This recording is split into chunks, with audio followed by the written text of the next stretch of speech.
آج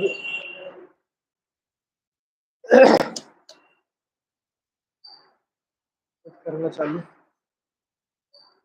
نکال کے دوبارہ لگا دو، گھر والے میں لگا دو۔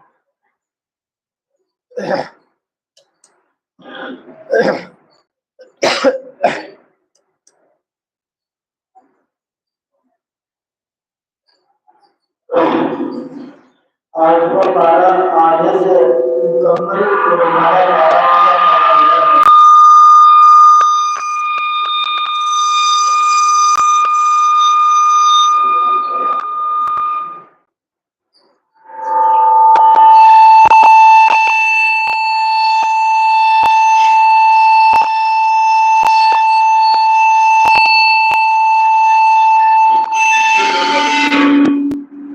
وہ دے دو بھائی، کسے ہٹا دو۔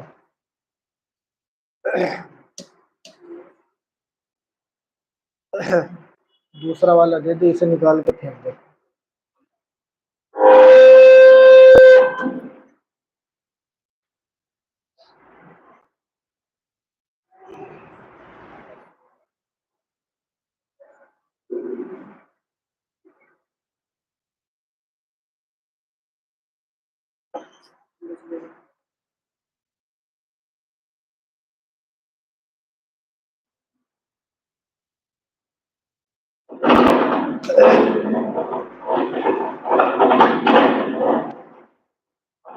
'بسم اللہ الرحمن الرحیم' الحمد للہ کفا والصلاۃ والسلام علی عبادہ الذین اصطفیٰ، اما بعد۔ دوبارہ بٹن چالو کر دو۔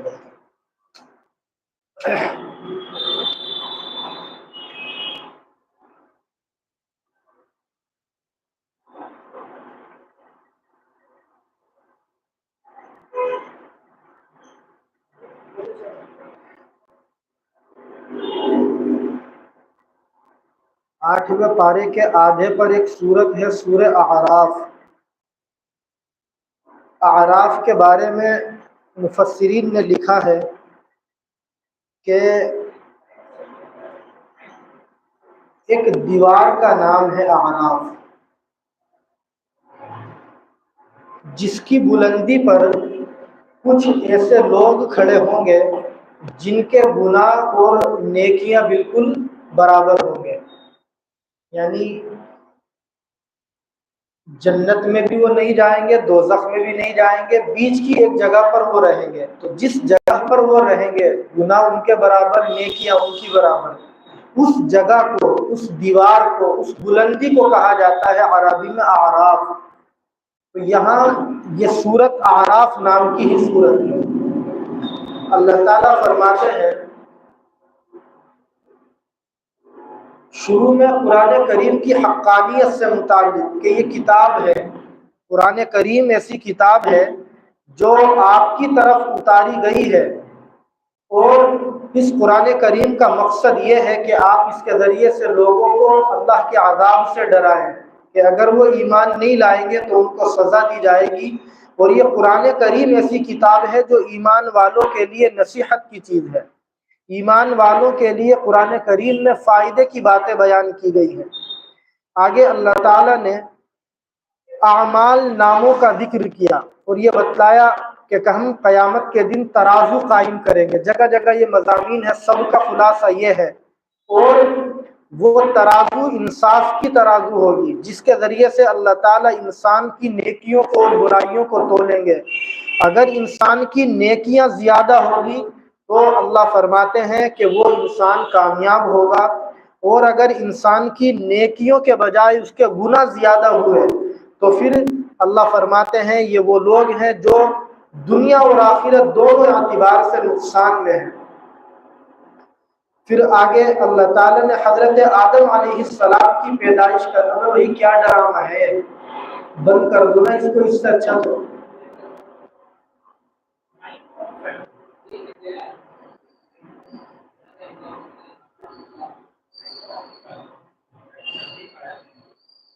اللہ تعالیٰ انسان اول یعنی حضرت آدم علیہ السلام کی پیدائش کا ذکر فرما رہے ہیں کہ ہم نے آدم کو پیدا کیا اور تمام فرشتوں کو ہم نے کہا کہ تم آدم کو سجدہ کرو. آپ سب جانتے ہیں یہ قصہ بھی جگہ جگہ قرآن میں ریپیٹ ہوا کہ تمام فرشتوں نے حضرت آدم کو سجدہ کیا، لیکن ابلیس نے انکار کیا، جس کی وجہ سے اللہ نے اس کو ہمیشہ کے لیے دھتکار دیا اور دھکے دے دیا. اس نے دنیا میں آتے وقت اللہ تعالیٰ سے کچھ چیزوں کا مطالبہ کیا تھا.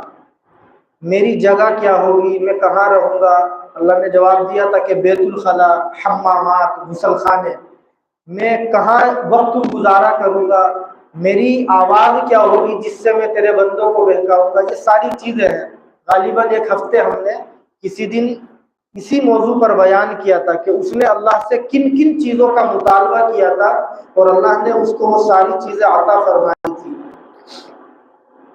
آگے اللہ تعالیٰ ایک حکم یہ دیتے ہیں کہ اے لوگوں، تم ہر نماز کے وقت میں زینت اختیار کیا کرو. چنانچہ علماء نے لکھا ہے اسی آیت کے ضمن میں کہ جب انسان نماز پڑھنے کا ارادہ کرے، چاہے گھر پہ پڑھے یا مسجد میں آ کر کے پڑھے، تو اسے چاہیے کہ وہ اچھی طرح سے تیار ہو.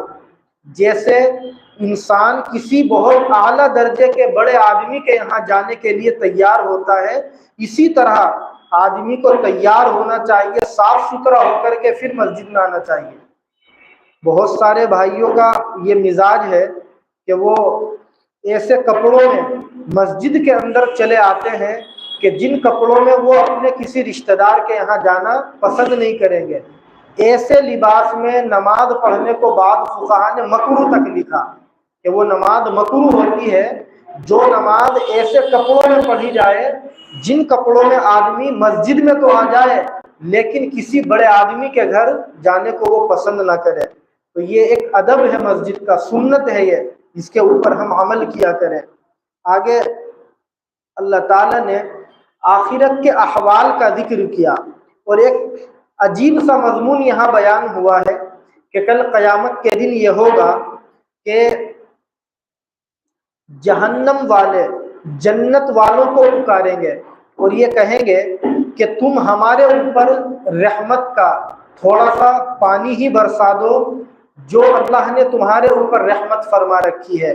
لیکن وہ یہ کہیں گے ان اللہ حرمہما علی الکافرین کہ بھائی اللہ تعالیٰ نے یہ چیزیں جنت کی نعمتیں تمہارے اوپر حرام کر دی ہے، لہذا ان چیزوں سے تم فائدہ نہیں اٹھا سکتے. تو وہ وقت آنے سے پہلے ہمیں اس کی تیاری کرنی چاہیے. پیغام یہی دیا گیا. آگے اللہ نے مختلف نبیوں کا ذکر کیا ہے اور شروع کیا حضرت ہود سے کہ قوم عاد کی طرف ہم نے ہود علیہ السلام کو بھیجا. اسے بند کر دے ارشد، بند کر دے اسے.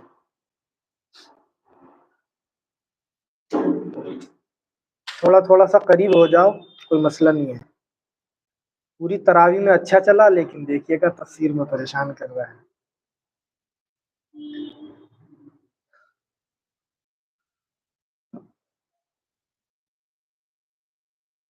کل میں نے ایک گزارش کی تھی آپ لوگوں سے کہ خود بھی پڑھا کریں، اپنے بچوں کو بھی پڑھنے کے لیے کہیں.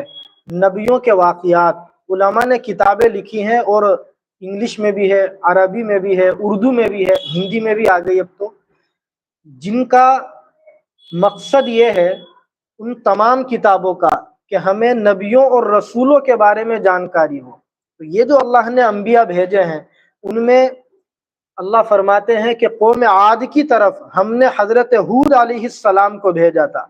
پھر آگے فرمایا قوم ثمود کی طرف حضرت صالح علیہ السلام کو بھیجا.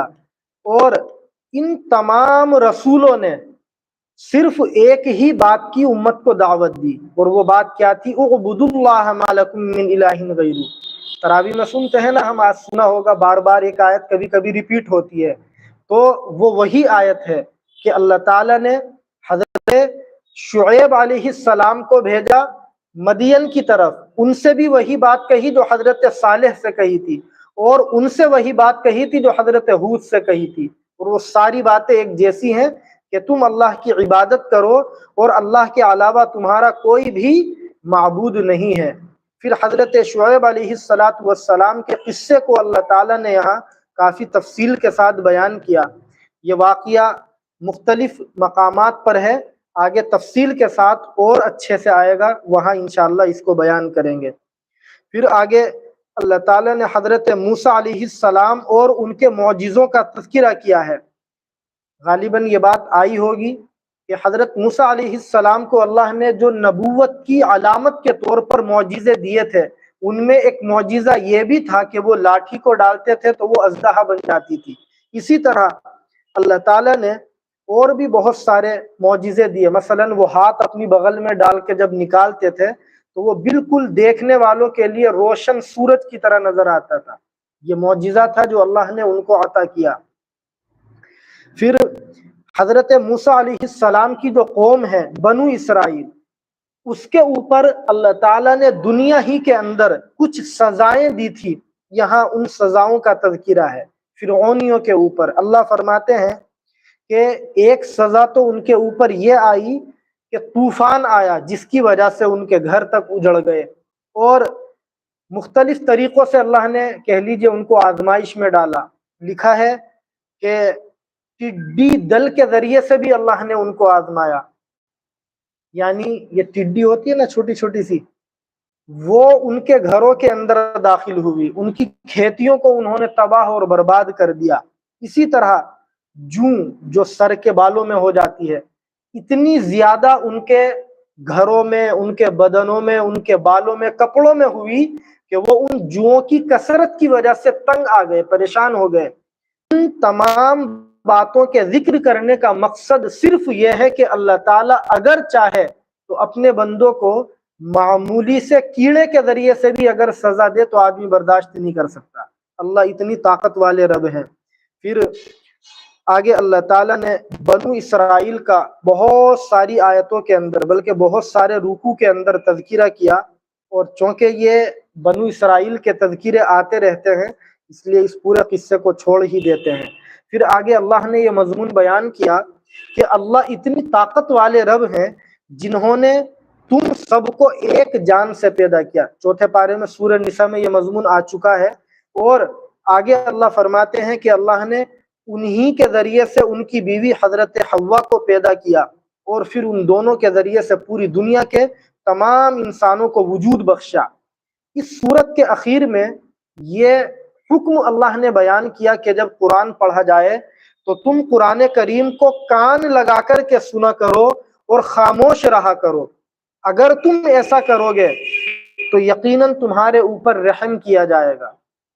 قرآن کریم کی اگر کہیں تلاوت ہو رہی ہو تو قرآن کریم کو سننا توجہ کے ساتھ، کان لگا کر کے، یہ واجب ہے، لازم اور ضروری ہے۔ اس مجلس میں بات کرنا یہ قرآن کے ادب کے خلاف ہے۔ پھر آگے وہ آیت ہے جس پر ہم سب نے سجدہ بھی کیا۔ اللہ کے نبی علیہ السلام جب یہ آیت مبارکہ پڑھتے تھے تو سجدہ کرتے تھے، جس کے اندر یہ مضمون بیان ہوا کہ آپ کے رب کے پاس جو بھی مخلوق ہے وہ اپنے رب کی عبادت سے تکبر نہیں کرتی، اور وہ اللہ کی پاکی بیان کرتی ہے اور سجدہ کرتی ہے، تو ہم بھی سجدہ کرتے ہیں، یہی حکم دیا گیا۔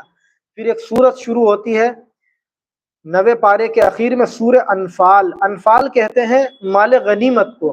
مال غنیمت کا خلاصہ یہ ہے آسان لفظوں میں، جب اسلامی جنگ ہو تو اس اسلامی جنگ کے اندر چونکہ مقابلہ ہوتا ہے ایمان والوں کا اور غیر ایمان والوں کا، تو اگر ایمان والوں کو اللہ کامیابی عطا فرما دے تو وہ جو غیروں کا مال ہاتھ لگے گا مسلمانوں کے، مجاہدین کے، اس مال کو مال غنیمت کہا جاتا ہے۔ اللہ تعالیٰ نے یہاں اس کے احکام بیان کیے ہیں کہ اے نبی آپ یہ کہہ دیجئے جو آپ سے مال غنیمت کے بارے میں پوچھتے ہیں کہ مال غنیمت اللہ کا حق ہے اور اللہ کے رسول کا حق ہے، اور پھر اس کے احکام ہیں، علماء نے کتابوں میں لکھے ہیں کہ کتنا حصہ مجاہدین کو دیا جائے گا، اور کتنا حصہ بیت المال میں جمع کیا جائے گا، اور کتنا حصہ غریبوں میں تقسیم کیا جائے گا۔ وہ احکام بیان کرنے کی ضرورت بھی نہیں ہے چونکہ اسلامی جنگیں ہوتی نہیں ہیں۔ آگے اللہ تعالیٰ نے پھر دوبارہ سے جنگ بدر میں جو فرشتے اترے تھے مسلمانوں کی مدد کے لیے، اس کا تذکرہ کیا ہے۔ آپ کو اس دن تفصیل سے بتلایا تھا کہ اللہ تعالیٰ نے جنگ بدر میں باضابطہ فرشتوں کے ذریعے سے مسلمانوں کی صحابہ کی مدد کی تھی، اور یہی وجہ ہے کتنے مسلمان تھے، کتنے صحابہ تھے 313، اور غیر کتنے تھے 1000، لیکن اللہ نے ان کو کامیابی عطا فرمائی تھی، اور وجہ یہ بنی کہ فرشتوں کی نصرت اور مدد اللہ نے اس جنگ میں نازل فرمائی۔ پھر آگے اللہ تعالیٰ ایک حکم یہ دیتے ہیں کہ اے ایمان والو، تم اللہ کی اور اللہ کے رسول کی مان کر کے زندگی گزارا کرو، اور اللہ اور اس کے رسول کے حکم سے منہ مت موڑا کرو۔ اور ظاہر سی بات ہے جو آدمی اللہ اور اس کے رسول کے حکم سے منہ موڑے گا، دنیا میں بھی ناکام اور آخرت میں بھی اس کو ناکامی ملے گی۔ پھر آگے اللہ تعالیٰ نے 9ویں پارے کے اخیر میں فتنے کا تذکرہ کیا ہے، مختلف مقامات پر یہ مضامین ہے۔ خلاصہ ان تمام کا یہ ہے کہ الفتنۃ اشد من القتل، فتنہ یعنی ہنگامہ، پریشان کرنا، مسلمانوں کو ان کے مشن سے دور کرنا، یا اندرون خانہ مسلمانوں کی جمعیت کو تتر بتر کر دینا، یہ جو فتنہ پروری ہے جسے ہم اچھے طریقے سے سمجھ سکتے ہیں، قرآن یہ کہتا ہے کہ یہ قتل سے بھی بڑا گناہ ہے، قتل سے بھی خطرناک چیز ہے۔ اسلامی حکومت نہیں ہے، ورنہ اس زمانے کے اندر بہت نیک لوگ، کہہ دینی چاہیے یہ بات منہ پہ آتی ہے، بڑے نیک لوگ اور بڑے اچھے لوگ اگر اسلامی حکومت ہوتی تو اپنی فتنہ پروری اور اپنی مکاری کی وجہ سے یا اس زمانے میں صاف لفظ روزانہ یا تو سولی پر چڑھا اسلامی حکومت ہوتی تو ان کے کوڑے لگائے جایا کرتے، یہ اتنا بڑا گناہ ہے۔ آگے اللہ نے پھر 10ویں پارے کے شروع میں وہی انفال یعنی مال غنیمت کے احکام بیان کیے ہیں بہت تفصیل کے ساتھ۔ کل انشاءاللہ 10ویں پارے کے جو اخیر میں احکام ہیں ان کو ذکر کیا جائے گا۔ اللہ تعالی ہم سب کو قرآن کریم پڑھنے کی، سمجھنے کی اور اس پر عمل کرتے ہوئے اسے دوسروں تک پہنچانے کی بھی توفیق نصیب فرمائے۔ مائک نہیں ہے، بولنے میں زور پڑتا ہے اس لیے اور شارٹ کر لیا آج۔